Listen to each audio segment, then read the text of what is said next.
मुदाकरात्तमोदकं सदा विमुक्तिसाधकं कलाधरावतंसकं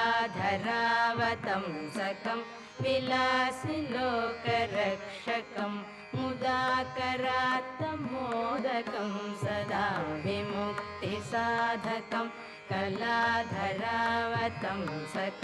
विलासिलोकरक्षकम् अनायकैकनायकं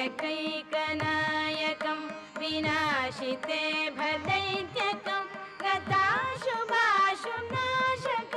नमामि तं विनायकम् अनायकैकनायकं विनाशिते भदैत्यकं